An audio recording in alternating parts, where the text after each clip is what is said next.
एक समय की बात है। एक कुंदनपुर गांव में एक ग्वाला अपनी पत्नी कांता के साथ रहता था। वो अपना जीवन यापन अपनी बकरियों का दूध बेचकर किया करता था। वो अपनी बकरियों को चराने के लिए जंगल की ओर ले जाया करता था और पूरे दिन बकरियां चराकर शाम को घर आ जाया करता था। एक दिन जब वो बकरियों को चराने के लिए घर से निकल रहा था, तभी सुनो कांता, मैं बकरियों को चराने के लिए जा रहा हूँ। हाँ हाँ, चले जाना, परंतु मैंने जो तुम्हारे लिए इतने प्यार से खाना बनाया है वो तो लेते जाओ। और हाँ, खाना याद से जल्दी खा लेना, पिछली बार की तरह खाना बचाकर वापस मत लाना। हाँ जरूर, पर तुम अपना ख्याल रखना। अब मैं निकलता हूँ, आज तो वैसे भी लेट हो गया है। जिसके बाद ब्रजमोहन अपनी बकरियों के साथ जंगल की ओर निकल जाता है और वहीं जंगल में अपनी बकरियों को चरने के लिए छोड़ देता है। और वो एक पेड़ के नीचे आराम करने लगता है। देखते देखते उसकी आंखें लग जाती हैं और फिर जब वो अपनी आंखें खोलता है तो देखता है कि काफी ज्यादा शाम हो चुकी है। अरे, आज तो कुछ ज्यादा ही देर हो गई। अब मुझे घर की ओर निकलना चाहिए। ऐसा सोचकर वो अपनी बकरियों के पास जाता है और फिर देखता है कि उसकी एक बकरी गायब है। वो अपनी बकरी को खोजने के लिए इधर उधर ढूंढता है, लेकिन जब बकरी कहीं नहीं मिलती तो वो उसी जंगल में आगे की तरफ बकरी को ढूंढने के लिए निकल जाता है। तभी उसे उस जंगल में एक आवाज सुनाई देती है। मुझे बहुत तेजी से भूख लग रही है, अगर तुम्हारे पास कुछ खाने को है तो दे दो। ये आवाज सुनकर वो ग्वाला आश्चर्य में पड़ जाता है और फिर जब वो पीछे मुड़कर देखता है तो उसे वहीं पास में एक शिवलिंग दिखाई देती है, जो वहीं एक पेड़ के पास रखी हुई थी। अरे, ये आवाज कहाँ से आ रही है? यहाँ तो कोई दिखाई नहीं दे रहा। यहाँ पीछे तो केवल एक शिवलिंग दिखाई दे रही है। क्या ये आवाज वहीं से आ रही है? नहीं नहीं, मुझे कोई भ्रम हुआ होगा। भला शिवलिंग से आवाज कैसे आ सकती है? ग्वाला ऐसा सोच ही रहा होता है कि तभी फिर से आवाज आती है। बेटा ब्रजमोहन, मैं बहुत समय से भूखा हूँ, अगर तुम्हारे पास कुछ खाने को है तो दे दो। अरे, यहाँ तो कोई भी नहीं दिख रहा, परंतु मुझे मेरे नाम से कौन पुकार सकता है? कहीं वाकई में ये आवाज उस शिवलिंग से तो नहीं आ रही। चलो, मैं वहां चलकर ही देखता हूँ। जिसके बाद वो ग्वाला उस शिवलिंग के पास पहुंच जाता है और फिर बोलता है, कौन है यहाँ जो मुझे मेरे नाम से पुकार रहा है? कि तभी फिर से शिवलिंग से आवाज आती है। पुत्र, तुम्हारे पास कुछ खाने को है तो दे दो। यहाँ पर भक्त तो आते हैं पर कोई चढ़ावा नहीं चढ़ाते, इसलिए मैं काफी समय से भूखा हूँ। क्या वाकई में ये शिवलिंग खाना खाएगी? कुछ देर तक ब्रजमोहन ऐसा सोचने के बाद उस शिवलिंग के पास अपना खाना रख देता है और फिर अपनी बकरी को ढूंढने लगता है कि तभी उसे पास में उसकी बकरी दिखाई दे जाती है। अरे, मेरी बकरी तो यहीं पर थी, परंतु मैं कितनी देर से ढूंढ रहा था और मुझे कहीं नजर ही नहीं आई। चलो, अब जल्दी से बकरी को लेकर घर की ओर निकलता हूँ। तभी उसे याद आता है कि उसने अपना खाने का टिफिन वहीं शिवलिंग के पास छोड़ दिया है और फिर वो अपना टिफिन लेने के लिए वहीं शिवलिंग के पास जाता है और देखता है कि उसके खाने के डिब्बे में खाना खत्म हो चुका है, जिसे देखकर वो बहुत ज्यादा चौंक जाता है। अरे, ये तो वाकई में चमत्कार हो गया। मेरे इस टिफिन से खाना कहाँ गायब हो गया? लगता है प्रभु ने मेरा खाना स्वीकार कर लिया। ब्रजमोहन ऐसा सोचकर हैरान हो रहा होता है कि तभी उस शिवलिंग से एक रोशनी निकलती है और रोशनी खत्म होते ही वो देखता है कि वहां साक्षात देवों के देव महादेव खड़े होते हैं। उन्हें देखते ही ब्रजमोहन अपने हाथ जोड़कर उन्हें नमन करता है। हे प्रभु, आज तो मैं धन्य हो गया। आप तो मेरे सामने साक्षात प्रकट हैं। मेरा जीवन धन्य हो गया। अब मैं प्रतिदिन यहाँ आऊँगा और आपको मेरे घर का बना स्वादिष्ट भोजन बड़े प्रेम से चढ़ाऊंगा। इसके अलावा मैं आपकी और क्या सेवा कर सकता हूँ? हम तुम्हारे घर का भोजन खाकर अति प्रसन्न हुए हैं ब्रजमोहन, और इसी प्रसन्नता के अनुसार हम तुम्हें वरदान देना चाहते हैं। मांगो पुत्र, जो तुम मांगना चाहते हो। हे प्रभु, मुझे कुछ भी नहीं चाहिए। मेरे पास जो भी है मैं उसी में संतुष्ट हूँ। बस मैं आपसे यही अनुरोध करता हूँ कि आप हमें प्रतिदिन अपना दर्शन देकर धन्य कर दें। ठीक है पुत्र, हम तुम्हें वचन देते हैं कि हम प्रतिदिन तुम्हें अपना दर्शन देंगे, परंतु तुम ये बात किसी को नहीं बताओगे। क्या तुम ऐसा कर सकोगे? ठीक है प्रभु, मैं आपसे वादा करता हूँ कि ये बात मैं किसी से नहीं बताऊंगा। ठीक है प्रभु, अब मुझे आज्ञा दें कि मैं यहाँ से निकलूं, क्योंकि मेरी पत्नी मेरा इंतजार कर रही होंगी। जरूर जाओ पुत्र, परंतु हाँ, कल मेरे लिए अपने घर का स्वादिष्ट भोजन लाना मत भूलना। जरूर प्रभु जरूर, मैं खाना लाना नहीं भूलूंगा। ठीक है पुत्र, अब हम लोग कल मिलते हैं। जिसके बाद भगवान महादेव वहां से अंतर्ध्यान हो जाते हैं और ब्रजमोहन वहां से अपने घर वापस लौट आता है और उसने आज की घटना के विषय में अपनी पत्नी को भी कुछ नहीं बताया। अजी, मैं आपका कब से इंतजार कर रही हूँ, आज बड़ी देर लगा दी आने में। अरे वो क्या है ना, हमारी एक बकरी खो गई थी, उसी को खोजने में मुझे समय लग गया। चलो ठीक है, जल्दी से मुंह हाथ धो लो, खाना तैयार है, खा लो। जिसके बाद खाना खाकर दोनों लोग सो जाते हैं और फिर अगले दिन ब्रजमोहन खाना लेकर उसी जंगल की ओर निकल पड़ता है और फिर वो खाना उसी शिवलिंग के पास रखकर भगवान से विनती करने लगता है। हे महादेव, कृपया मेरी भेंट को स्वीकार करें। मैं आपके लिए अपने घर का बना स्वादिष्ट भोजन लाया हूँ। भगवान महादेव फिर से मोहन के सामने प्रकट होते हैं। तभी मोहन के मन में एक प्रश्न आता है और फिर वो भगवान महादेव से पूछने लगता है। प्रभु, लोग कहते हैं कि भगवान नहीं होते। अगर भगवान होते तो जो लोग गलत करते हैं उन्हें आकर क्यों नहीं रोकते? ब्रजमोहन, तुम पृथ्वीलोक के मनुष्य भी कितने अजीब होते हो। जब तक भगवान किसी को नहीं रोकता तो कहते हो कि भगवान नहीं होते, और अब जब हमने तुम्हें दर्शन दिए तो तुम हमें ही सुझाव देने लगे। बेहतर होगा कि कल से हम दर्शन ही ना दें। हे प्रभु, कृपया आप ऐसा ना करें, मुझे माफ कर दीजिए। मैंने लोगों से सुनकर ये प्रश्न आपसे कर बैठा। ठीक है पुत्र, तुम ये जानना चाहते हो ना कि मैं किसी को भी दर्शन देकर क्यों नहीं रोकता और टोकता।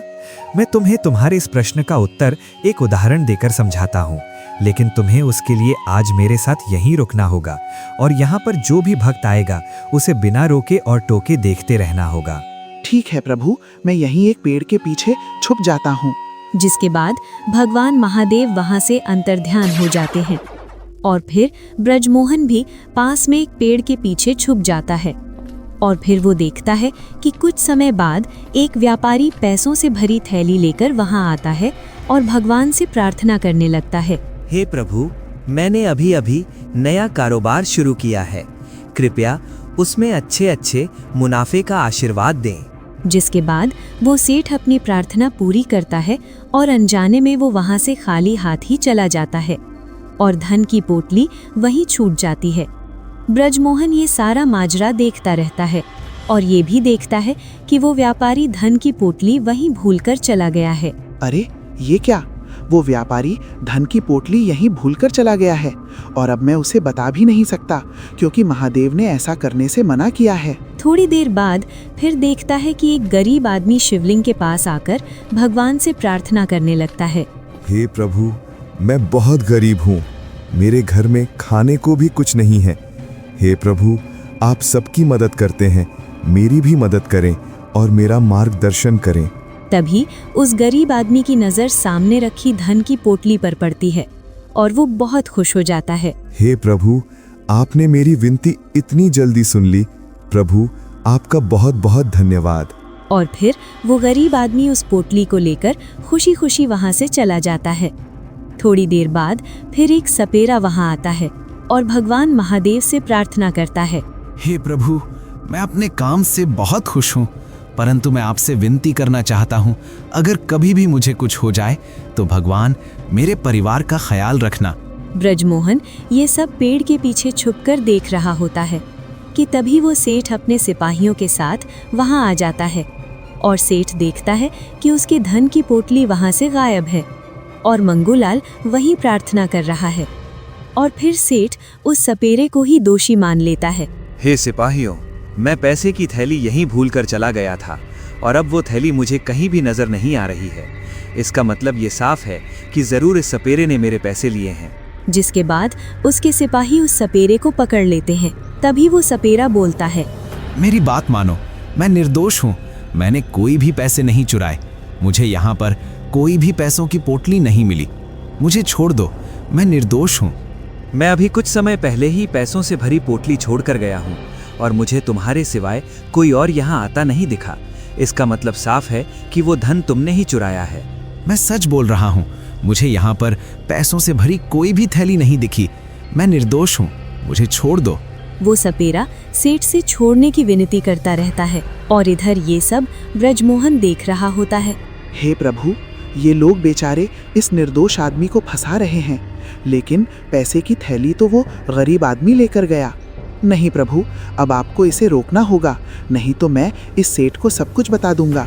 भगवान महादेव कोई उत्तर नहीं देते, जिसकी वजह से ब्रजमोहन भगवान से किया हुआ वादा तोड़ देता है और उस सेठ को धन की पोटली के बारे में सब कुछ साफ साफ बता देता है। हे भाई साहब, इस आदमी को छोड़ दो, इसने तुम्हारी धन की थैली नहीं चुराई है। क्या इसने धन की थैली नहीं चुराई? तुम्हें कैसे पता? क्योंकि मैंने एक गरीब आदमी को उस पोटली को ले जाते देखा है। अभी वो ज्यादा दूर नहीं गया होगा, अगर अभी जल्दी जाओगे तो उसे पकड़ सकते हो। जिसके बाद सिपाही उस सपेरे को छोड़ देते हैं और उस गरीब आदमी को पकड़ लेते हैं और उससे अपने सारे पैसे वापस ले लेते हैं। ब्रजमोहन सेठ को न्याय दिलाकर बहुत खुश होता है और वो भगवान शिव को फिर से याद करता है। प्रभु, अब आप मुझे यहाँ दर्शन दे सकते हो, अब यहाँ पर कोई नहीं है। ब्रजमोहन की याद करते ही भगवान शिव फिर से प्रकट होते हैं और वो भगवान के सामने अपना संदेह प्रकट करता है। प्रभु, आप चुप क्यों थे? जिस प्रकार मैंने इस समस्या का समाधान किया, उसी तरह आप भी कर सकते थे, जिससे लोग ये ना कहें कि भगवान नहीं होते। पुत्र, क्या तुम्हें पता है कि अभी अभी तुमने क्या किया है? हाँ प्रभु, मुझे पता है। मैंने अभी एक निर्दोष आदमी को बचाया।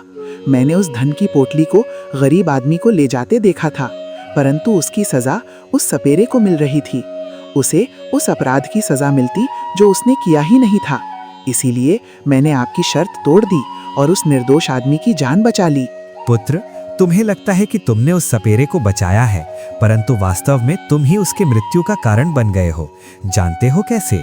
हे भगवान, मैं उसके मृत्यु के लिए कैसे जिम्मेदार हूँ? मुझे तो कुछ भी समझ नहीं आया। हम जो भी कर्म करते हैं वो एक दूसरे से जुड़े होते हैं। हमें सिर्फ अपने कर्म पर ध्यान देना चाहिए। जो हो रहा है उसके खिलाफ जाने की कोशिश कभी भी नहीं करनी चाहिए, क्योंकि इससे आपदा ही आएगी। इसीलिए मैंने तुम्हें दर्शक बने रहने को कहा था और किसी भी चीज़ का जवाब देने के लिए नहीं कहा था। और यही कारण है कि मैं किसी को भी गलत करने से नहीं रोकता, क्योंकि उनके कर्मों का फल उन्हें खुद बाद में भुगतना होता है। परंतु हे प्रभु, मुझे अपनी गलती समझ नहीं आई। कृपया मेरा मार्गदर्शन करें। बताता हूँ पुत्र। पहली बात तो ये कि कुछ समय पहले ही सपेरे का निधन हो गया था। क्या प्रभु, क्या सपेरे की मृत्यु हो गई? हाँ, ये तुम्हारी गलती के कारण हुआ है। अगर तुमने उसे जेल जाने दिया होता तो वो सांप पकड़ने नहीं जाता और वो बच जाता, और बेचारा वो गरीब आदमी खुशी खुशी उन पैसों को अपने परिवार में खर्च करता। लेकिन अब सिपाहियों ने उसे कैद कर लिया और उसका परिवार भूखों मर जाएगा। और ये सब इसलिए हुआ क्योंकि तुमने मेरी बात नहीं मानी और उन्हें सब कुछ बता दिया। प्रभु, लेकिन कम से कम मेरे कारण वो व्यापारी नुकसान से तो बच गया है। हाँ, तुम सही बोल रहे हो, पर यह भी तो सोचो कि अगर व्यापारी ने अपने पैसों की थैली खो दी होती तो इस नुकसान का उस पर ज्यादा असर नहीं होता, लेकिन उस गरीब आदमी को पैसों से फायदा होता और साथ ही सपेरा जेल में रहकर बच जाता, अपने प्राण न खोता। आपने जो कहा वो बिल्कुल सच है प्रभु। मुझसे बहुत बड़ी गलती हो गई और मैं ये समझ नहीं पाया था कि आप सभी के प्रभु हैं, सबके कर्मों का हिसाब रखते हैं, लेकिन फिर भी आप शांत रहते हैं, क्योंकि नियति में जो लिखा है वैसा ही होना चाहिए। आप ही हैं जो हमारे भाग्य का फैसला करते हैं, लेकिन आप कभी किसी को रोकते या टोकते नहीं हैं। कृपया मुझे माफ कर दीजिए प्रभु, मुझसे बहुत बड़ी गलती हो गई।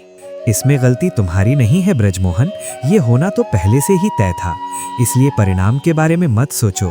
तुम सिर्फ अपना कर्तव्य करो और उसका फल देना भगवान के हाथों में छोड़ दो।